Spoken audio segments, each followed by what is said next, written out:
જાપાનની અંદર એક ભારતના સંતે જઈને એક યુવાનને સવાલ કરેલો કે તારો ઈષ્ટ કોણ છે, તારો ભગવાન કોણ છે.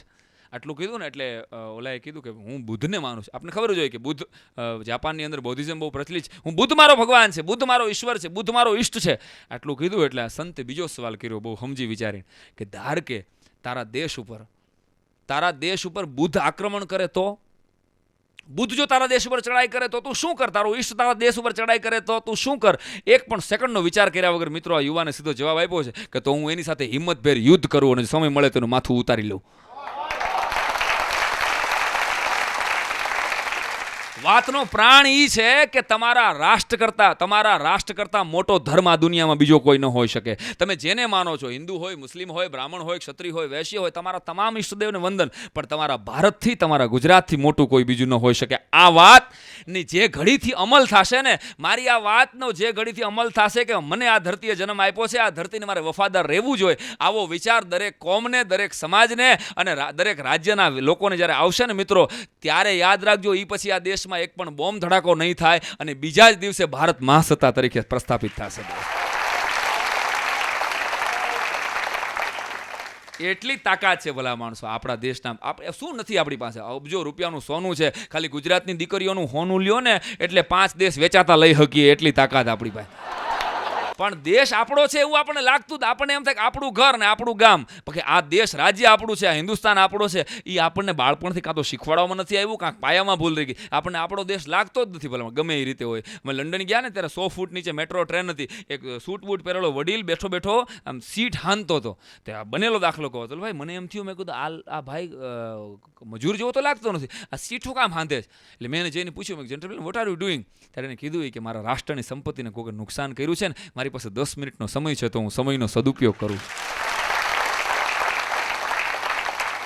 સાહેબ એ માણસ કેટલી બધી એની રાષ્ટ્રભાવના, અને તમે બધા મને એવા યાદ આવ્યા ખરેખર. હા બધા યાદ આવ્યા. એ ઠેકાણે આપણે હોય સરકારી બસમાં રાજકોટ બગસરા, રાજકોટ અમદાવાદમાં બેઠા હોય અને તૂટી ગયેલી સીટ જો સામે હોય,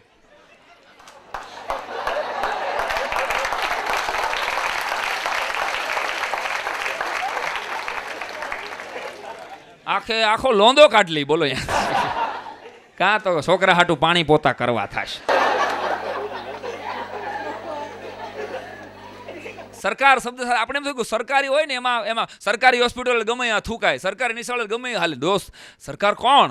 આપણે જ મોકલેલા અને આપણા જ ભાઈઓ એમાં છે. તો હારે બેહીને યાદ રાખજો, આખી દુનિયાને ચોખ્ખી નહીં કરી શકાય, પણ દરેક માણસ સવારમાં ઉઠીને પોતાનું આંગણું ચોખ્ખું કરે એટલે આખી દુનિયા ઓટોમેટિક ચોખ્ખું થઈ ગયું. તો આપણે આપણું ઘર સુધારીએ. પણ એમાં સિંગુરથી સાણંદ નેનો આવી અને ભાઈ આનંદ થઈ ગયો ગુજરાતીઓને. આમ ગાડી કોઈ પણ ઉદ્યોગ તો આજ સુધીમાં ઘણા આવ્યા, પણ ઓલો વાંથી 9 રાજ્યોને થપ્પડ મારીને ગુજરાતમાં નેનો આવીને એનો હરખ બહુ રહ્યો બધા ગુજરાતીઓ. નાનકડી ગાડી છે અને બહુ મજાની વાત છે. હજુ તો આવી નથી, જ્યારે આવશે ત્યારે ખબર પડશે. પણ 5:30 વાગે રતન ટાટાએ જાહેરાત કરી, સાંજે 7:30 વાગે મારા પરમ પૂજ્ય ધર્મપત્ની, કેમ દાંત કાઢો છો? હું જે નથી બીવું છું એને આગળ પરમ પૂજ્ય લગાડું છું. મારા પરમ પૂજ્ય ધર્મપત્નીએ આવડી કમથી ભાખરી કરી. મેં કીધું આ શું? મને કે નેનો ભાખરી.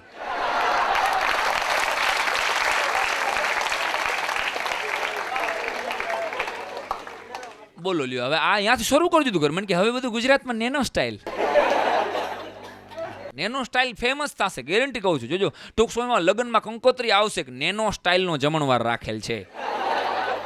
અમારા પુત્રના લગ્નમાં નેનો સ્ટાઇલનો જમણવાર. નેનો સ્ટાઇલનો જમણવાર શું હોય દિલદાન? ખાલી એક ગુલાબજાંબુ નીકળો અને એન્ટ્રી છે ને એ પાછળ હોય, એન્જિન પાછળ હોય ને, એન્ટ્રી પાછળ હોય, આગળ ખાલી વધાવવાનું ટેબલ રાખ્યું હોય. આવો વધાવો હોય, પછી ઓલા 1 રૂપિયો લખાવ્યો, કાં તો કે નેનો વધાવો.